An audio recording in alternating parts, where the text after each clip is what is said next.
গণপ্রজাতন্ত্রী বাংলাদেশের সংবিধানের ৯৫ অনুচ্ছেদের ১ দফা অনুযায়ী মহামান্য রাষ্ট্রপতি বাংলাদেশ সুপ্রিম কোর্টের হাইকোর্ট বিভাগের বিচারক মাননীয় বিচারপতি সৈয়দ রেফাত আহমেদকে বাংলাদেশের প্রধান বিচারপতি পদে নিয়োগ প্রদান করেছেন। আজ ২৭ শ্রাবণ ১৪৩১ ১১ আগস্ট ২০২৪ রবিবার শপথ গ্রহণের তারিখ থেকে এটি কার্যকর হবে। আমি এখন নবনিযুক্ত মাননীয় প্রধান বিচারপতি সৈয়দ রেফাত আহমেদকে শপথ গ্রহণের জন্য মঞ্চে আসার সবিনয়ে অনুরোধ জানাচ্ছি।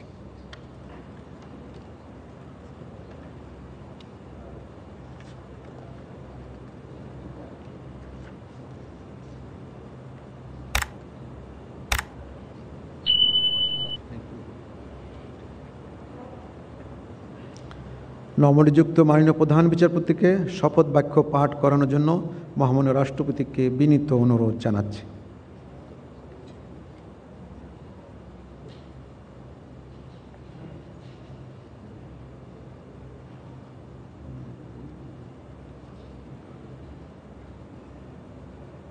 বিসমিল্লাহির রহমানির রহিম।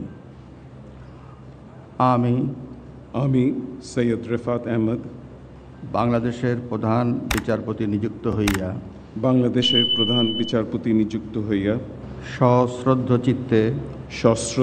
চিত্তে শপথ করিতেছি যে আমি আইন অনুযায়ী ও বিশ্বস্ততার সহিত আমার পদের কর্তব্য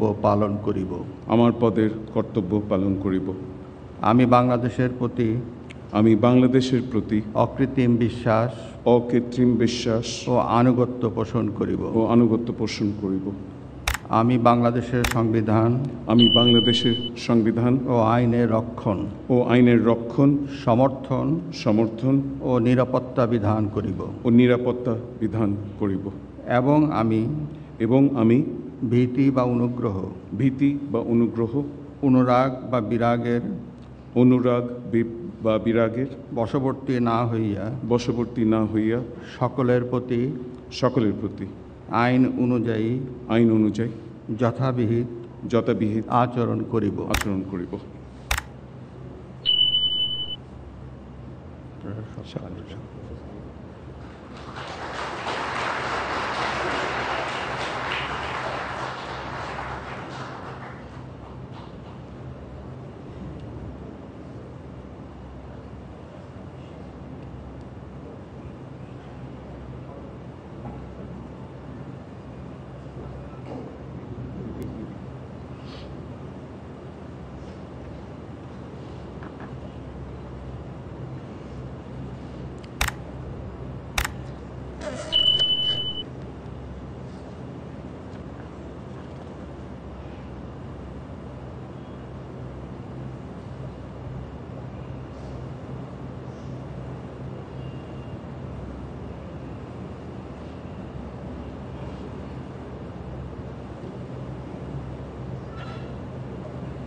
মহামান্য রাষ্ট্রপতি এবং মাননীয় প্রধান বিচারপতিকে সবিনয়ে ধন্যবাদ জানাচ্ছি এবং মাননীয় প্রধান বিচারপতিকে তার আসন গ্রহণ করার জন্য বিনীতভাবে অনুরোধ জানাচ্ছি।